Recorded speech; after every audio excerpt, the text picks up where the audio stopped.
Hello everyone, welcome back to our Let's Read a Five Nights at Freddy's Silver Eyes. It's been quite some time, so I don't remember shit. Because I haven't touched it since I read it last. Because I want my reactions to be, legitimate. So, it's been a bit. I'm excited though, what I remember reading, I remember really enjoying. So, I can't wait to see where we go. All I remember is I know we're going to Freddy Fazbear's. And Freddy Fazbear's is in Utah. I really hope that the version doesn't change depending on where you get it. That'd be really cool to do. I really doubt that they did this, but wouldn't it be interesting if, he changed location based on where you bought it from since it's on Amazon? That couldn't work in paperback, obviously, but I think that'd be cool. I honestly think that it is just canonically in Hurricane, Utah, which is neat. I remember that much because I remember, yes, we finally get something. So, enough stalling because this is going to be a long episode if you recall the last one. So, let's sit back, relax, and let's begin Chapter 2 of The Silver Eyes. Charlie pulled to a stop, feeling the soft give of dirt under her tires, and turned off the car. She got out and surveyed their surroundings. The sky was rich dark blue, the last trails of the sun set streaking off to the west. The parking lot was unpaven, and before them lay a sprawling monster of a building, a rising acre of glass and concrete. There were lamps in the parking lot that had never been used, and no lights shone out onto the lot. The building itself looked like an abandoned sanctuary entombed in black trees amidst the distant roar of civilization. She looked at Jessica in the passenger seat, who was craning her neck out the window. "Is this the right place?" Jessica asked. I just realized I left my headphones in. Oops. Charlie shook her head slowly, not quite certain what she was seeing. "I don't know," she whispered. Charlie got out of the car and stood in silence as John and Carlton pulled up beside her. "What is this?" John stepped out of the car cautiously and stared blankly at the monument. John's a love interest, if I recall.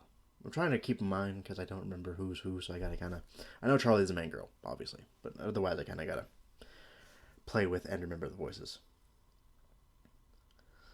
"Does anyone have a flashlight?" He looked at each of them. Carlton held up his keychain and waved around the feeble glow of a pen light for a minute. "Great," John muttered, walking away with resignation.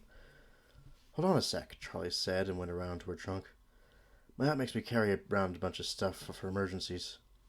Aunt Jen, loving but severe, had taught Charlie self-reliance, above almost anything else. Before she let Charlie have her old blue Honda, tongue did not want to work there, she had insisted that Charlie know how to change a tire, check the oil, and know the basic parts of the engine. Sounds like my father. In the trunk, in a black box tucked in next to the jacket's spare tire and a small crowbar, she had a blanket, a heavy police issue flashlight, bottled water, granola bars, matches, and emergency flares. Jesus Christ, Jen. Okay, that does not sound like my father. Any tools I have, they're mine. Or he gave them to me already, and they're now mine. Charlie grabbed the flashlight. Carlton grabbed a granola bar. "Did she offer, Carlton? Is that your granola bar? I don't think so." Almost by silent agreement, they began to walk to the building's perimeter. Charlie holding up the light in a steady beam in front of them. The building itself looked mostly finished, but the ground was all dirt and rock, uneven and soft. Didn't Freddy Fazbear's exist? Did they remodel? I don't remember any of Chapter 1. They may have been remodeling. If they're remodeling, let's hope the toys aren't in there. Because if Fazbear's is real, then we have to question the whole dream theory of 4. Because in the dream theory, the little kid only ever knew Fredbear's. So that means if Fazbear's exists...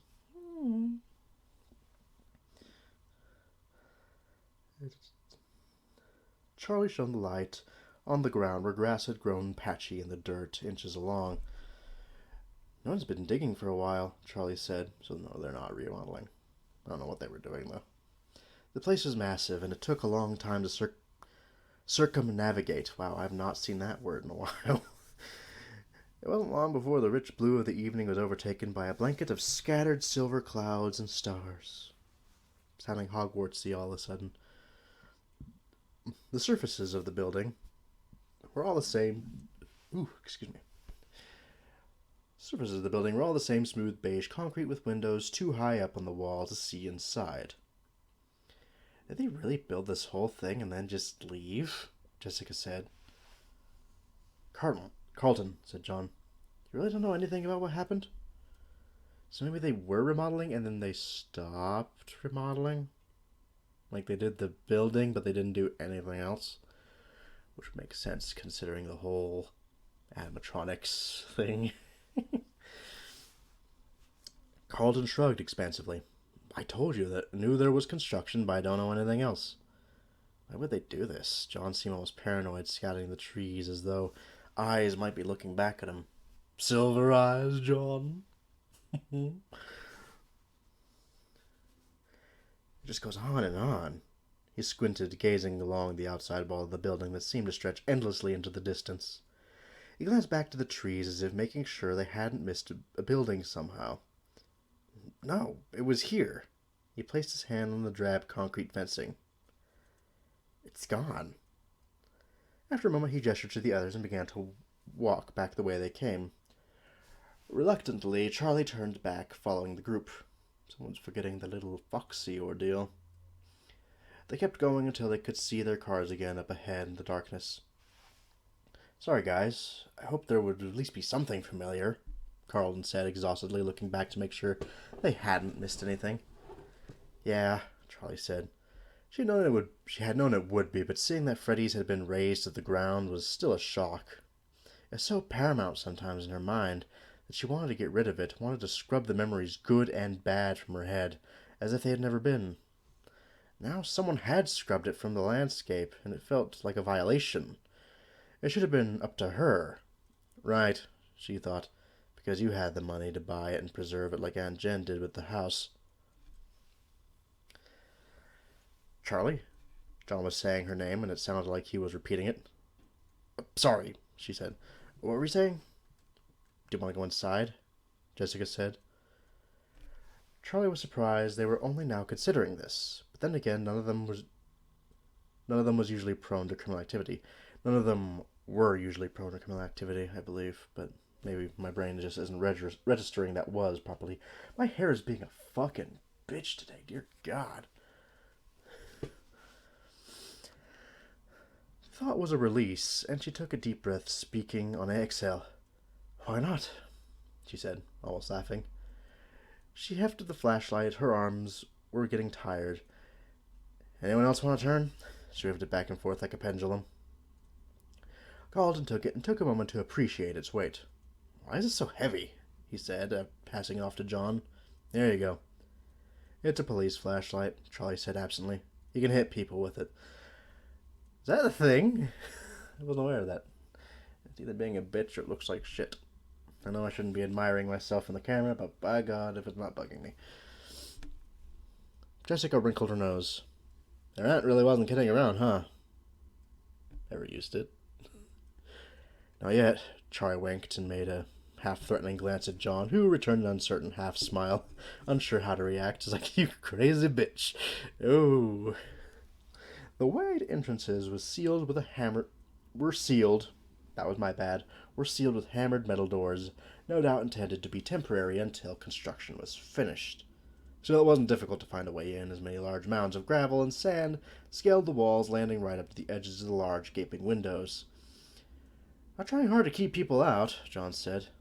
What's anyone going to steal? Charlie said, staring at the blank, towering walls. Whatever they find in the back room. I'm waiting. It's going to be fun. They climbed the hill slowly, the gravel shifting and sliding beneath their feet as they went. Carlton reached the window first and peered through. Jessica looked over his shoulder. Can we drop down? John said. Yeah, said Carlton. It says yes, but yes just didn't roll off the tongue very well. I apologize. No, Jessica said at precisely the same time. I'll go, Charlie said. She felt reckless. Without looking through to see how far the fall was, she put her feet through the opening and let herself drop. Charlie was then later found dead, 2 broken legs, and her spine ruptured through the back of her body. Without looking through... I already did that part. She landed, knees bent, the impact rocking her, but it did not hurt. She looked up at her friends, staring down. Hang on, Charlie called, pulling a short stepladder from a wall nearby and setting it under the window. Oh, that was nice of her. Good thing that was there. Okay, she said, come on. They dropped down one by one and looked around them. Inside was an atrium, or maybe it would have been a food court, with metal benches and plastic tables scattered around, some bolted to the floor.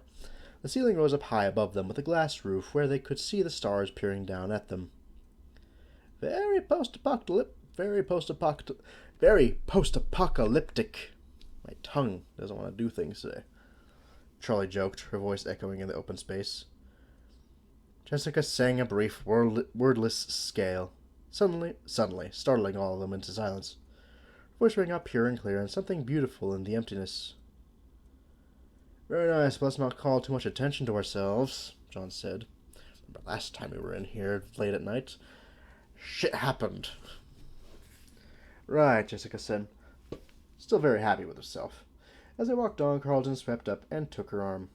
Your voice is amazing, he said. Let's fuck.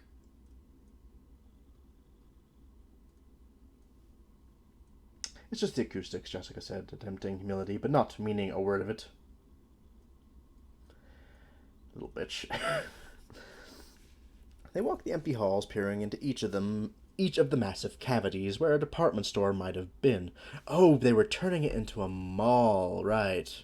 I actually recall that now. Well, food court and stores kind of spelled it out for me, to be fair. I have a drink this time, so I don't have that annoying clicking you heard in the last episode where my mouth was so fucking dry. Oh yeah, some parts of the mall had already been finished. Had been almost finished, while others were in shambles. Some hallways were littered with piles of dusty concrete bricks and stacks of wood. Others were lined with glass paneled store fronts, lights hanging in the perfect rows above their heads. It's like a lost city, John said. Like Pompeii, said Jessica, just without the volcano. Who wrote this and why? Sorry, Scott. That was just a bit silly for my taste. Maybe. It was just a little silly. Anyway, moving on. No, Charlie said. There's nothing here. The old place has a sterile feel to it. It's not abandoned. It never sustained life at all. She looked in the store window across from her, one of the few with glass, wondering what would have been displayed. She imagined mannequins dressed in bright clothing, but when she tried to picture them, all she could see was blank faces concealing something. Girls got issues. She suddenly felt out of place, unwelcome by the building itself. Charlie began to feel restless. Some of the luster wearing off of the adventure. They had come, Freddie was gone, and so was the shrine she had kept in her thoughts, where she could still find Michael playing where she last saw him. Playing with Foxy's hook. John stopped suddenly, turning off the flashlight as carefully as he could. He put a finger to his lips, motioning. Silence. It's going to be nothing. $5. No, not 5. I'm not betting money, because if I'm wrong, I don't want to send you guys money. No offense. I love you all, but no. In the distance, they saw a small light bobbing in the darkness like a ship in the fog. Someone else is here, he hissed. A night guard, maybe? Carlton whispered. Why would an abandoned building need a guard? Charlie wondered.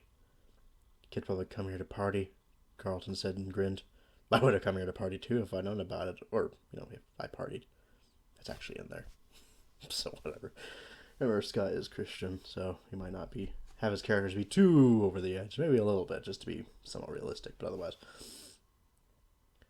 Okay, well, let's backtrack slowly, John said. Jessica? John started and made a zip-it motion across his lips. Why? Did Jessica make a comment, or does he just expect her to make a noise? I'm not sure which. They continued down the hallway, this time with only the dimmer light of Carlton's keychain. Wait, Jessica stopped with a whisper, looking intently at the wall surrounding them. Something's not right. Yeah, no giant pretzels, I know. Carlton seemed sincere. Jessica waved a hand at him impatiently. Carlton's my kind of guy. No, something isn't right about the architecture. She took several steps back, trying to see the whole of it. Oh yeah, isn't she an architect or something? They kind of played that into the story okay. Not bad at all. Something is definitely not right, she repeated. It's bigger on the outside. Bigger on the outside, Charlie repeated, sounding puzzled. I mean, there's a big difference between where the inside wall is and where the outside wall is. Look. Jessica ran a long length of the wall between where the two stores would have been. There would have been a store here, and a store there. John pointed to the obvious, not understanding the problem. But there's something in the middle. They didn't tear down Freddy's. They built around it. Jessica exclaimed, beating her hands against an empty portion of the wall. This part juts out into the parking lots like the stores on each side, but there's no way into it. You're right. Charlie started walking toward Jessica, ran out of breath, studying the walls. There should be another entrance here. And, Jessica dropped her voice so only Charlie could hear her. About the same size as Freddy's, don't you think? Charlie's eyes widened, and she took a quick step back from Jessica. What are you two whispering about? Carlton stepped closer. We're talking about you, Jessica said sharply, and they walked into one of the vacant department stores that seemed to sandwich the sealed space. Come on, she said, let's take a look. They started combing the wall as a group. They started combing the wall as a group. Jesus Christ, I can't read. Clustered around the tiny light. Charlie was not sure what to hope for. Aunt Jen had warned her about coming back. She had encouraged Charlie to skip the memorial, not directly, but she wasn't pleased that she was returning to Hurricane. Just be careful, she had said. Some memories are best left undisturbed.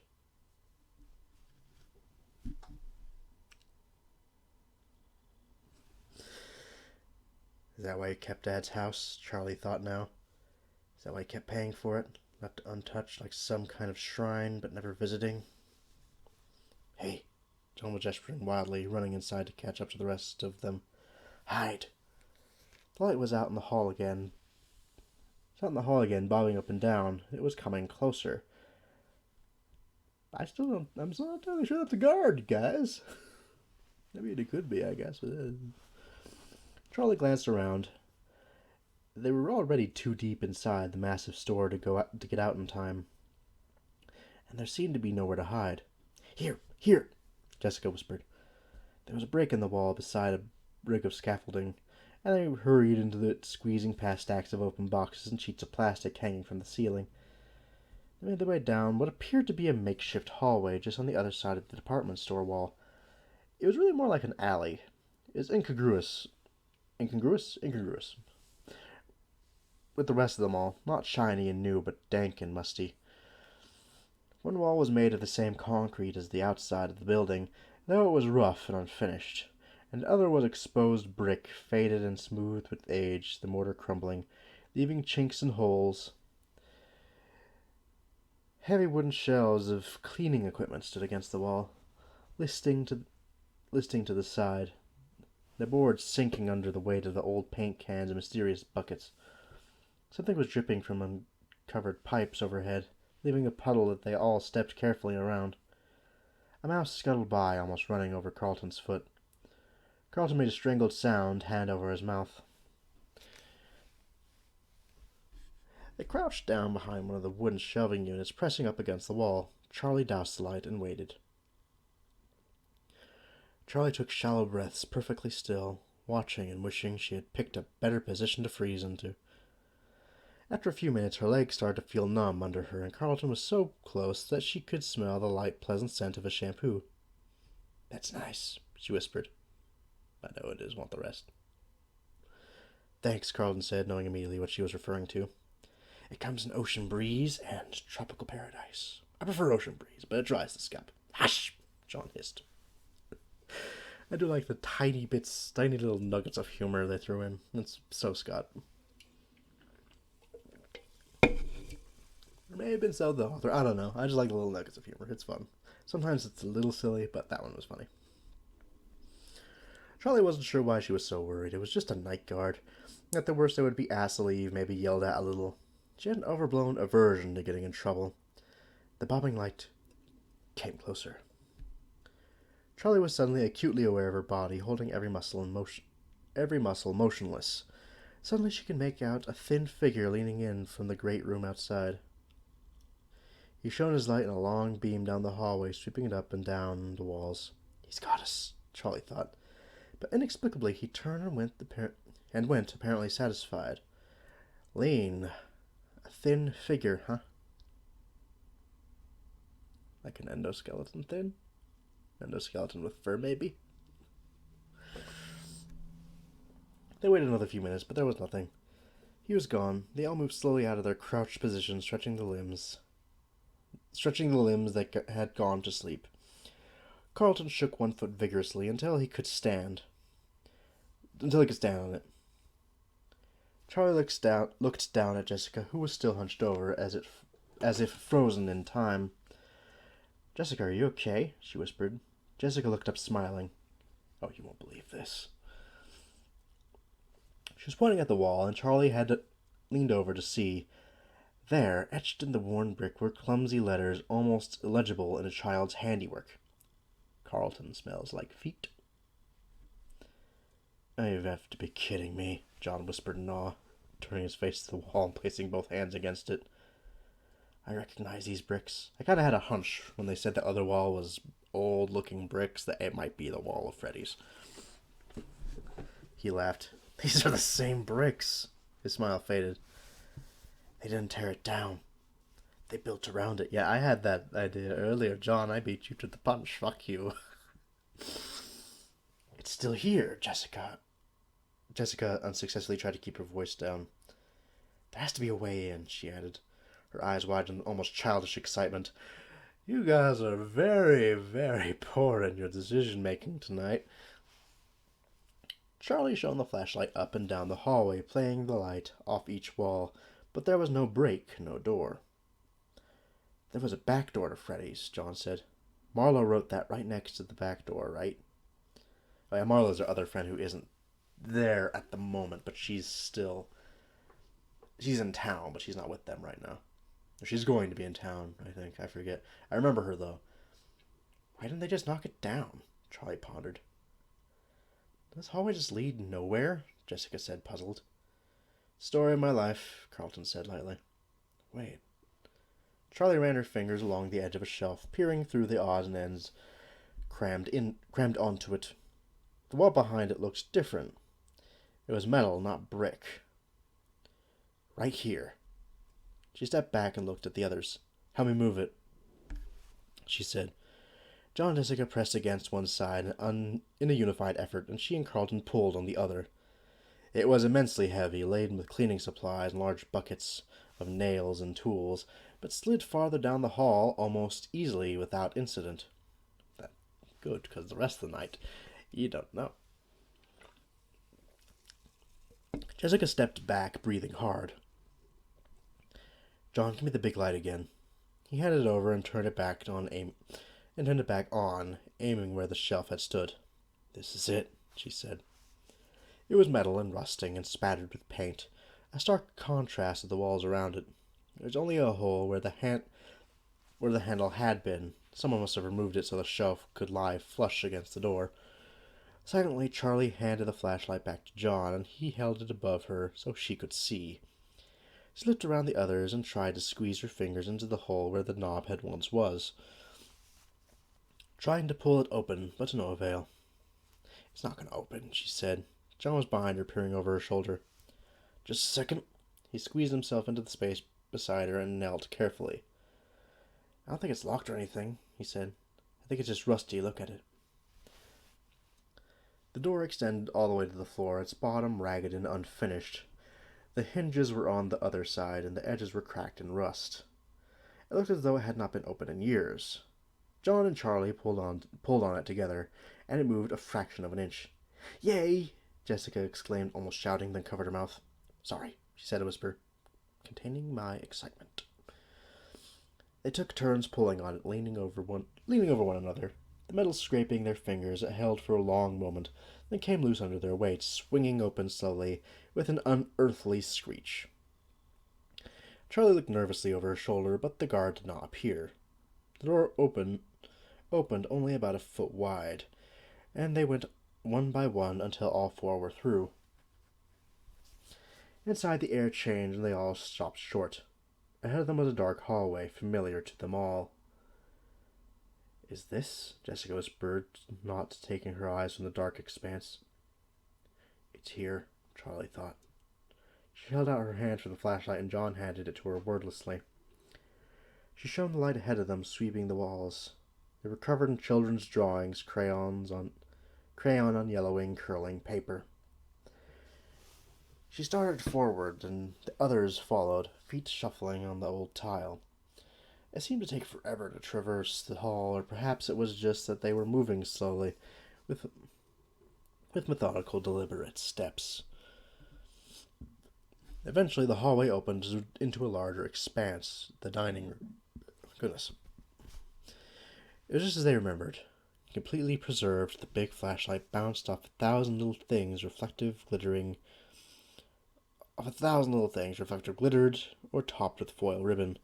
The tables were still in place, covered in their silver and white checked cloths. I kept trying to say silverware. I was wrong. Okay. The chairs were pulled up to them haphazardly, some tables with too many and others with too few. It looked as though the room had been abandoned in the middle of the lunch hour. Everyone had gotten up, expecting to return, but never did. They walked in cautiously, breathing cold, stale air that had been trapped inside for a decade. The whole restaurant gave off a sense of abandonment. No one was coming back. There was a small merry-go-round barely visible in the distant corner, with 4 child-sized ponies still at rest from their last song. In an instant, Charlie froze in place, as did the others. There they were. Eyes stared back from the dark, large, and lifeless. An illogical panic pulsed through her. Time held still. No one spoke, no one breathed, as though a predatory animal was stalking them. But as moments passed, the fear waned until she was back again, as a child and with old friends separated from one another for far too long. Charlie walked toward the eyes in a straight line. Behind her, the others were motionless. Hers were the only footsteps. As Charlie walked, she touched the cold back of an old party chair without looking at it, guiding it out of her path. She took one final step, and the eyes in the dark became clear. It was them. Charlie smiled. "Hi," she whispered, too soft for the others to hear. Why is this underlined? This next sentence is underlined for some reason. Before her stood 3 animatronic animals, a bear, a rabbit, and a chicken, all standing as tall as adults, maybe taller. Their bodies were segmented like artist models, each limb made of distinct squarish pieces separated at the joints. They belonged to the restaurant, or maybe the restaurant belonged to them. And there was a time when everyone knew them by name. There was Bonnie the rabbit. His fur was a bright blue, squared-off muzzle, held a permanent smile, and his wide and chipped pink eyes were thick-lidded, giving him a perpetually worn-out expression.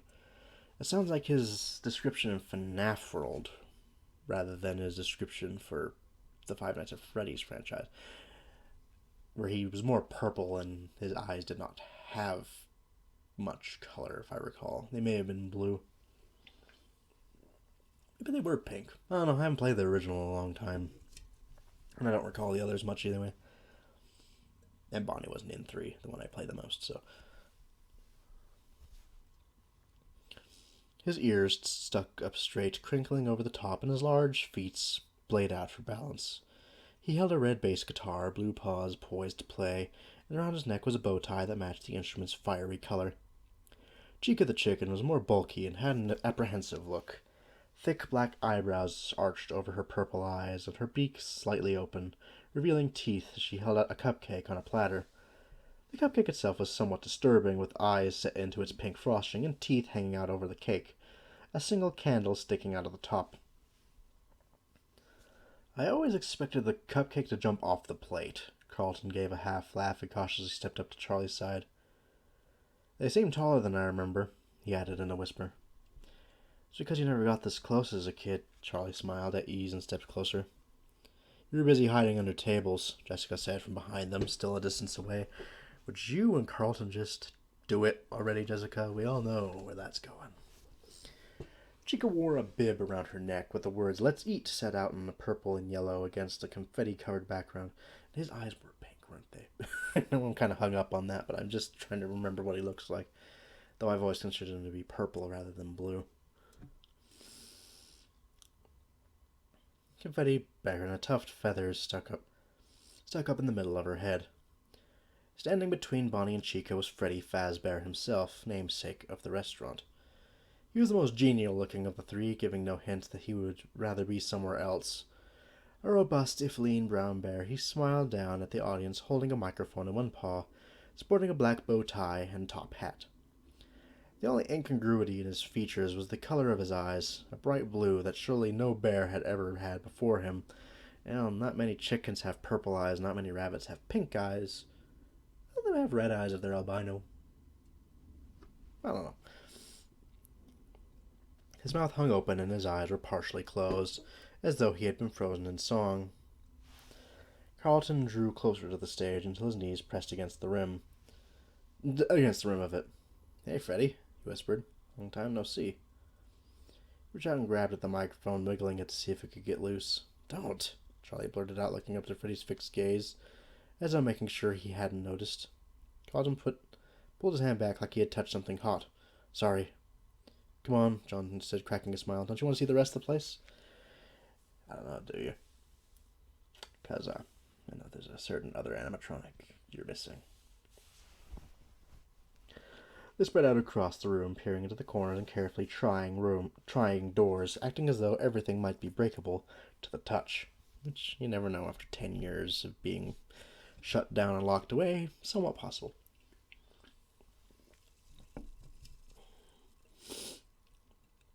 John went over to the small carousel, and Carlton disappeared into the dark arcade off the main room. "I remember it being a lot brighter and noisier in here," Carlton smiled, as though at home again, running his hands over the aging knobs and flat plastic buttons. "What if my high scores are still in there?" he muttered to himself. So far, Carlton's kind of my favorite. Just because, frankly, he would be me in this situation. Me and a few other friends I know. Just trying to have fun rather than being too freaked out. To the left of the stage was a small hallway. Half hoping no one would notice where she had gone, Charlie started down it silently as the others occupied themselves with their own curiosities. At the end of the short plain corridor was her father's office. It had been Charlie's favorite place in the restaurant. She liked to play with her friends in the main area, but she loved the singular privilege of coming back here when her father was doing paperwork. I remember when I was a kid, I used to go to my dad's work sometimes when we couldn't get a sitter. And he would take me to his office, and I would play Doom on his computer. It was great shit. Sometimes I'd bring, DVDs, because it was at the time computers had just started to play DVDs. Memories. But Doom I remember more, just because it was fucking Doom. Maybe Doom 2, actually. I don't know, it was one of those. She paused outside the closed door, her hand poised over the knob, remembering most of the room was filled with his desk. His filing cabinets, and small boxes of uninteresting parts. In one corner was a small filing cabinet, painted a salmon color that Charlie had always insisted was pink. Salmon, pink. I know certain people who would argue with me, but still. That had been Charlie's. The bottom drawer held toys and crayons, and the top had what you like to call my paperwork. It was mostly coloring books and drawings, but occasionally she would go over to her father's desk and try to copy down whatever he was writing in a childish crayoned hand. Charlie tried the door, but it was locked. Better this way, she thought. The office was personal, and she did not really want it open tonight. But maybe later. She headed back into the main dining room and found John looking pensively at the merry-go-round. He eyed her with curiosity, but did not ask where she had gone. I used to love this thing, Charlie smiled, approaching warmly, and now the painted figure seemed odd and lifeless to her. John made a face as though he knew what she was thinking. Not the same, he said. He rubbed his hand over the top of the polished pony as though to scratch it behind the ear. Just not the same, he repeated, removing his hand and gazing elsewhere. Charlie glanced over to see where the others were. In the arcade, she could see Jessica and Carlton wandering amongst the games. Why they're not powered on and looking at cabinets can't be that interesting. Okay, that's not fair. If they find old games that looked cool, it's like, man, I wish I could play this. The console stood still and unlit like massive tombstones, their screens blank. I never liked playing the games, Jessica said, smiling. They moved too fast, and just when I'd start figuring out what to do, I'd die, and it would be someone else's turn. Yeah, sounds like my sister, she said as she wiggled a joystick that squeaked from neglect. They were rigged anyway, Carlton said with a wink. When's the last time you played one of these? Jessica said, peering closely into one of the screens to see what image was burned into it from too many years of use. Carlton was busy rocking a pinball machine back and forth, trying to get a ball to come loose. There's a pizza place I visit sometimes. He set the table back on 4 legs carefully and glanced at Jessica. But it's no Freddy's, he added. John was roaming through the dining room amidst the tables, flicking the stars and spirals hanging overhead. He plucked a red party hat from the table and stretched the rubber bank hanging loosely from its base. I think he meant rubber band. Is rubber bank a thing? I don't know. Someone can correct me in the comments if they'd like. Ian snapped it around his head, red and white tassels hanging over his face. I'm sorry, but a 10-year-old rubber band would have snapped immediately. I feel. Maybe. I don't know. Oh, let's check out the kitchen, he said. Charlie followed as he bounded off towards it. We've never got to see the kitchen, you guys. This is monumentous. Now we get to read about it. Or you get to listen about it, anyway. Although the kitchen had been off limits to her friend, she spent a lot of time there. So much so that the chefs chased her out by name, or at least by the name they had heard her father call her, Charlotte. Joan overheard someone calling her Charlotte one day when they were in kindergarten and persisted in teasing her with it constantly. He could always get a rise out of her with that. It wasn't that Charlie didn't like her full name, but Charlie was who she was to the world. Her father called her Charlotte, and it was like a secret between them, something no one else was allowed to share. The day she left Hurricane for good, the day they said goodbye, John had hesitated. Bye, Charlie, he said. In their cards and letters and phone calls, he never called her Charlotte again. She never asked why, and he never told her. We'll see if that's relevant later on or not. The kitchen was still fully stocked with pots and pans, but it held little interest for Charlie in the midst of her memories. She headed back out into the open space and dining room, and John followed. At the same time, Jessica and Carlton stumbled out of the arcade, tripping into each other as they crossed the dark threshold between rooms in the dark. I think I read dark too many times, because there wasn't actually 2 darks there. Anything interesting? John asked. A gum wrapper, 30 cents. And Jessica, so no, not really, Carlton said. Jessica playfully gave him a punch in the shoulder. He wants her to give her the D. Quite considerably, I think. Call it a hunch. Oh, have we all forgotten? Jessica gave us evil smile, pointing to another hallway on the opposite side of the dining room. She headed... Oh, no, bad idea. We know where this is going already.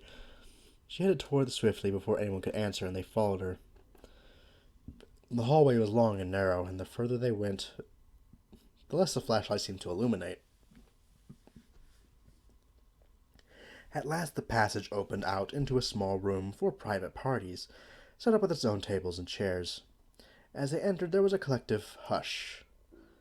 There in front of them was a small stage, the curtain drawn. A sign was strung across the front. Out of order.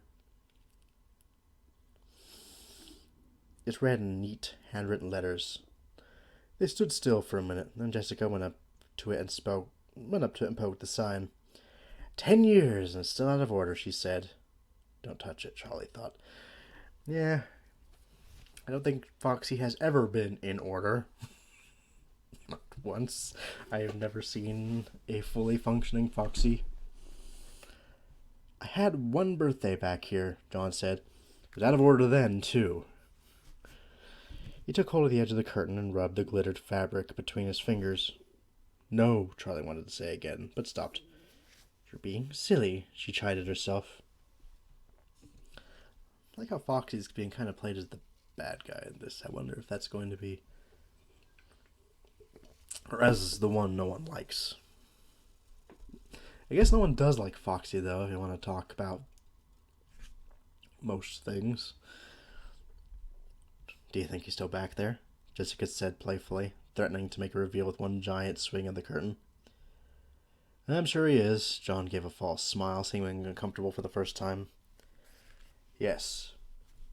He's still here, Charlie thought. She stepped back cautiously, suddenly becoming aware of the drawings and posters surrounding them. Like spiders on the wall, Charlie's flashlight carefully inched from picture to picture, all depicting different variations of the same character. A large and energetic pirate fox with a patch over one eye and a hook for a hand, usually swinging in to deliver pizza to hungry children. That's remotely new. This is the room where you were the one hiding under tables, Jessica said to Charlie, trying to laugh. You're a big girl now, right? Jessica climbed up onto the stage unsteadily. No, so she was dead afraid of Foxy. Slightly good reason. He's kind of the creepiest of the four. If we're talking design-wise in a room full of children. Almost losing her footing. John reached out a hand to steady her as she righted herself. She giggled nervously, looking down at the others as though for guidance. Then grabbed a hold of the tasseled edge of the fabric. Then grabbed a tasseled edge of the fabric. This could have used slightly, just a touch more editing, I think. There's nothing big, but I've caught the one or two typo here and there. Either that or you're writing in a strange English I was never taught. She waved her... Oop, shit. Get back here. She waved the other hand in front of her face as dust fell from the cloth. Maybe this isn't a good idea, she laughed. But there was an edge to her voice, like she really meant it. They remember Foxy, don't they? And she looked down at the stage for a moment, as though poised to climb back down. Still, she didn't move, taking the edge of the curtain again. Wait, John said. Can you hear that? They were all dead quiet, and in the silence Charlie could hear them all breathing. John's breaths were deliberate and calm. Jessica's quick and nervous. As she thought about it, her own breathing began to feel odd, like she had forgotten how to do it. I don't hear anything, she said. Me neither, Jessica echoed. Where's Carlton been? I just realized he hasn't said anything about this little part. What is it? Music. It's coming from... Just heard back the way they had come. From the stage. Charlie cocked her head to the side. I don't hear it. It's like a music box, he said. That's not good. 'Cause if it's anything like Five Nights at Freddy's 1 Freddy, that means Freddy's up and about, and you guys are fucked.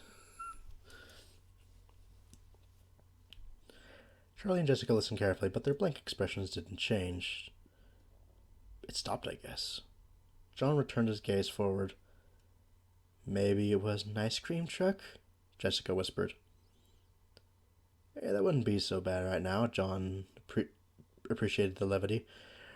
Where's Carlton? I am noticing he's oddly absent from this when he was here a second ago.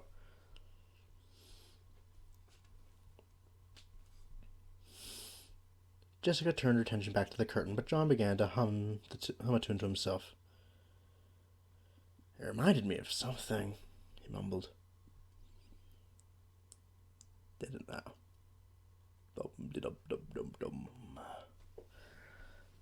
Okay, here I go. Jessica announced. She did not move. Charlie found her eyes drawn to Jessica's hand on the curtain, her pink manicured nails pale against the dark glittery fabric. That was like the hushed moment in the theater crowd, when the lights go dark, but the curtain had not yet risen.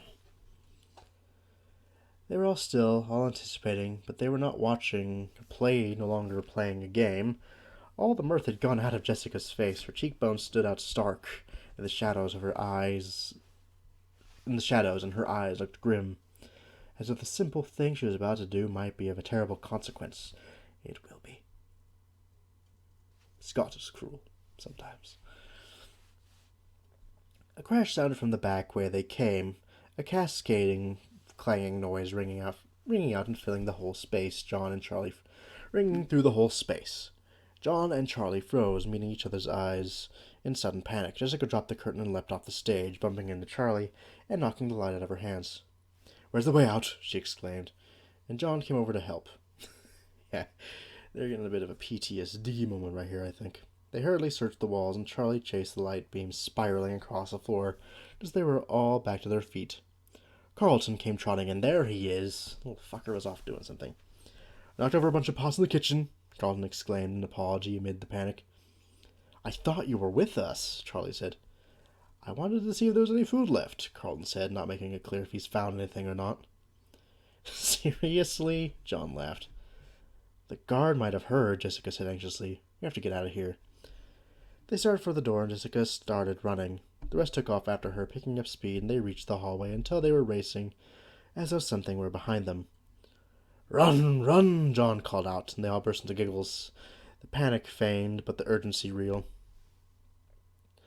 They squeezed back through the door one by one and pushed it shut with the same painful squeal, Carlton and John leaning on it until it sealed.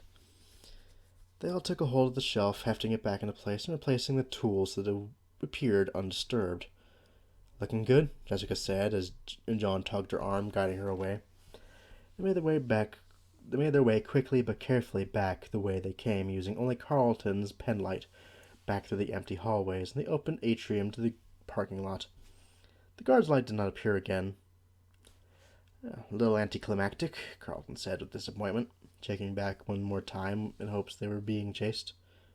Are you kidding? Charlie said as she went back to her car, already pulling the keys free from her pocket.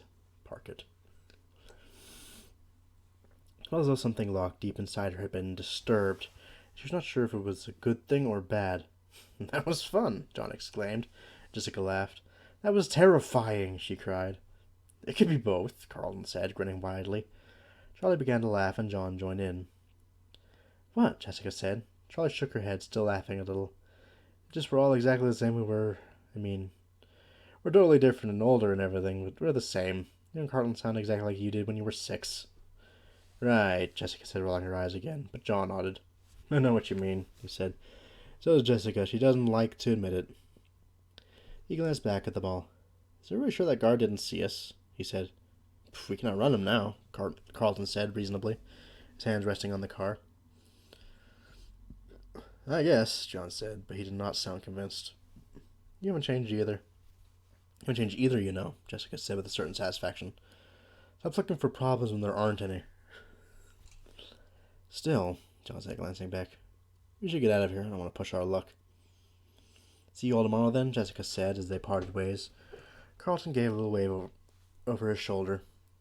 Charlie's heart sank a little as Jessica settled herself into the passenger seat, tidily buckling herself in.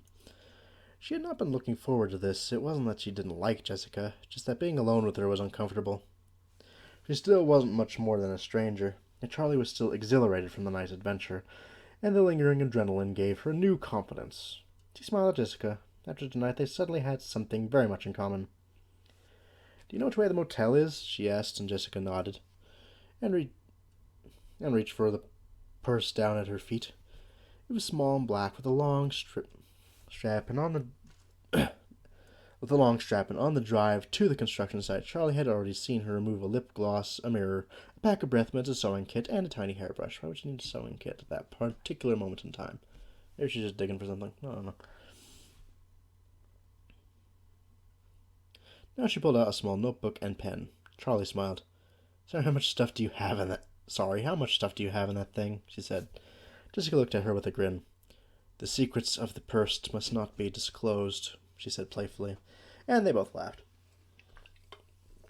Jessica started reading Charlie the directions, and Charlie obeyed, turning left and right, not paying much attention to her surroundings.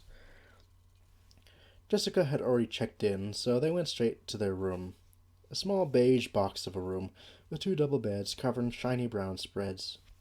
Charlie set her bags on the bed closest to the door, and Jessica went to the window.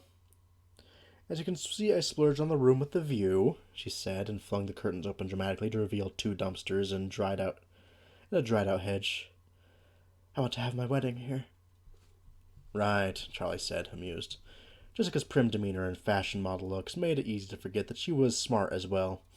As children, she remembered being slightly intimidated every time they got together to play, then remembering after the first few minutes how much she liked her. She wondered if it was hard for her to make friends looking the way she did, but it wasn't hard for her to make friends looking the way she did, but it wasn't the kind of thing you could really ask someone. Without sounding horrible, anyway. Jessica flopped down on the bed, lying across it to face Charlie. So tell me about you, she said confidently, mocking a talk show host or someone's nosy mother. Charlie shrugged awkwardly on the spot. What does that mean? She said. Jessica laughed. I don't know. What an awful thing to ask, right? I mean, how do you answer that? How about school? Cute boys? Charlie laid down across the bed, mimicking Jessica's position. Cute boys? What are we, 12? Well, Jessica said impatiently. I don't know, she said. Not really. Her class was too small. She had known most of the people in it since she moved in with Aunt Jen, and dating anyone liking them like that seemed forced and altogether unappealing. She told Jessica as much. Most of the girls that they want to date, they date older guys, she said. And you don't have an older guy? Jessica said, teasing. Nah, Charlie said. I figured I'd wait around for a batch to grow up. Right. Jessica burst out laughing, quickly thinking of something to share. Last year there was this guy, Donnie, she said. I was gaga for him. Like, really, he was so sweet to everyone. They were all black all the time, had this black curly hair so thick. All I could think about when I sat behind him was burying my face in it. I'd say this is weird, but I honestly think people think this way, so who cares? It's fun. This is fun writing.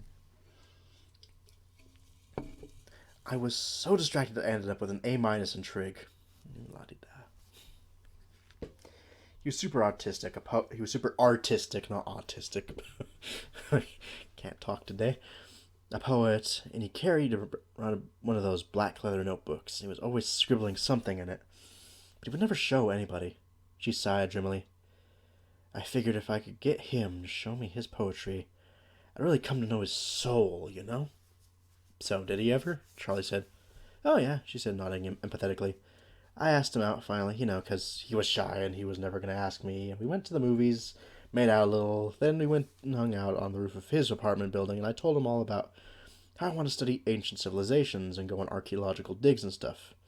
And he showed me his poems. Archaeologist. He's an archaeologist, an architect. Got my arcs flip-flopped somewhere. And you come to know his soul? Charlie said, excited to be included in girl talk, something she felt like she'd never really gotten to participate in before. Charlie nodded eagerly, but not too eagerly. She calmed herself as Jessica scooted forward on the bed to whisper, The poems were awful. I didn't know it was possible to be both melodramatic and boring at the same time. I mean, just reading them made me embarrassed for him. She covered her face with her hands. Charlie laughed. What did you do? What could I do? I told him it wasn't going to work out and I went home. right after you read his poetry. I still had the notebook in my hand.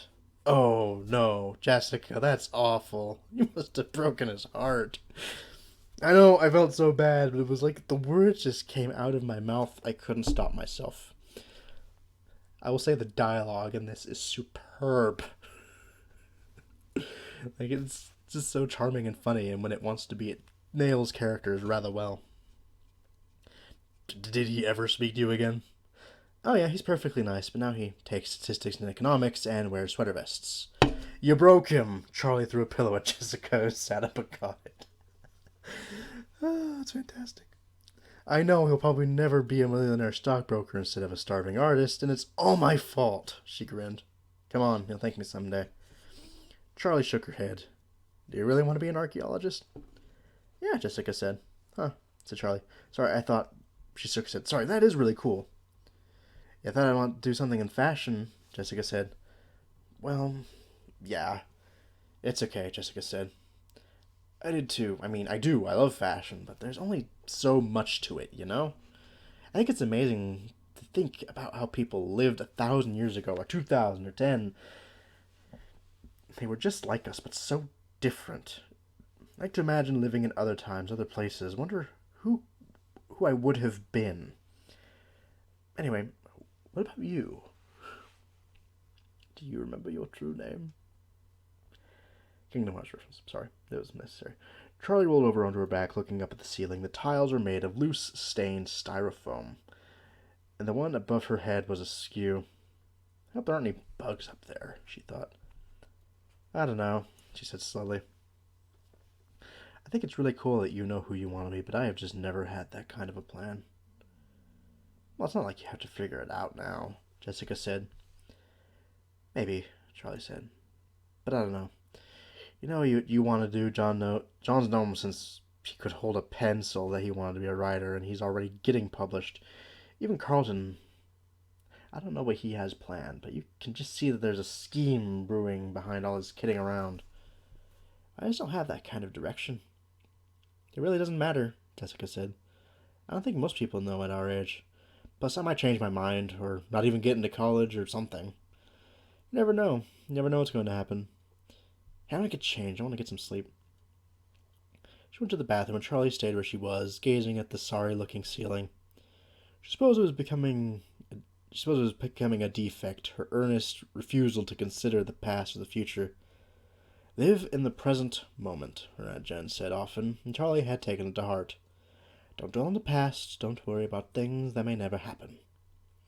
In 8th grade, she had taken a shop class, vaguely hoping the mechanical work might spark something of her father's talent, might unleash some inherited passion lying latent within her heart. But it had not. She had made a clumsy-looking birdhouse for the backyard. She never took another shop class, and the birdhouse only attracted one squirrel who promptly knocked it down. Jessica came out of the bathroom wearing pink striped pajamas, and Charlie went in to get ready for bed. Changing and brushing her teeth hurriedly, when she came out again, Jessica was already under the covers with the light off by her bed turned off. Charlie turned hers off too, but the light from the parking lot shone in from the window, somehow filtering past the dumpsters. Charlie stared up at the ceiling again, her hands behind her head. Do you know what's going to happen tomorrow? She asked. I don't really know, Jessica said. I know it's a ceremony at the school. Yeah, I know that, Charlie said. Are we going to have to do anything? Like, do they want us to speak? I don't think so, Jessica said. Why, do you want to say something? No, I was just wondering. Do you ever think about him? Jessica said. Sometimes. I try not to, Charlie said half truthfully. She had sealed off the subject of Michael in her mind, locked him tight behind a mental wall she never touched. It wasn't an effort to avoid the subject. In fact, it was an effort to think of him somehow. What about you? She asked Jessica. Not really, she said. It's weird, right? Something happens and it's the worst thing you can ever imagine, and it just burned into you at the time. Like it's going to go on forever, and then the years go by, and there's another thing that happened. Not like it's not important or terrible, but it's in the past just as much as everything else, you know? I guess, Charlie said, but she didn't know. I was trying not to think about those things. Me too. I went to a funeral last week. I'm sorry, Charlie said, sitting up. Are you okay? Yeah, I'm fine, Jessica said. I barely even knew him. He was just an old relative who he lived 3 states away. I think he meant who lived or comma he lived. Just a little point of that. I think I met him once, and I hardly remember it. Mostly went for my mom's sake, but it was an old-fashioned funeral parlor like in the movies with an open coffin, and we all walked in by the coffin. It was my turn. I looked at him, and he could have been sleeping, Just calm and restful, like people always say dead people look. Nothing that I could have pointed out that made me think dead, if you asked me. If you asked me, every feature of his face looked the same as if he were alive. His skin was the same, his hair was the same, as if he were alive. But he wasn't alive, and I just knew it. I would have known it immediately, even if he wasn't, in a coffin. I know what you mean. There is something about them when they're... Charlie said softly. It sounds stupid when I say it, but when I looked at him, he looked so alive, and yet I just knew he wasn't. It made my skin crawl. That's the worst thing, isn't it? Charlie said. Things that act alive but aren't. What? Jessica said. I mean things that look alive but aren't, Charlie said quickly. We should get some sleep. Did you set the alarm? Yes, Jessica said. Good night. Night. Charlie turned off her light. Knowing sleep was still a long way off, she knew what Jessica meant. Probably better than Jessica did. The artificial shine in eyes that followed you as you moved, just like a real person's would. Slight lurch of realistic animals who did not move the way a living thing should. The occasional programming glitch that made a robot appear to have done something new, creative. Her childhood had been filled with them. She had grown up in the strange gap between life and not life. It had been her world, it had been her father's world. Charlie closed her eyes. What did that world do to him? And that is chapter 2.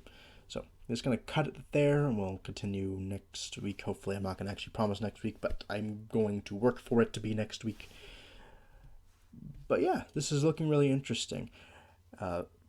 Quick guess time. I'm willing to bet that the security guard was Foxy. And that he was looking around, which is why we never got a good look at him, and would explain why there's a guard at an abandoned site, because who cares if kids are partying there. Frankly. But yeah, that's my guess for Foxy. Let me know what you think might happen next, because I'm willing to bet we're not going to go to back to Freddy's too soon, but I'm willing to bet it's got to be sooner rather than later, because it is a Five Nights at Freddy's novel.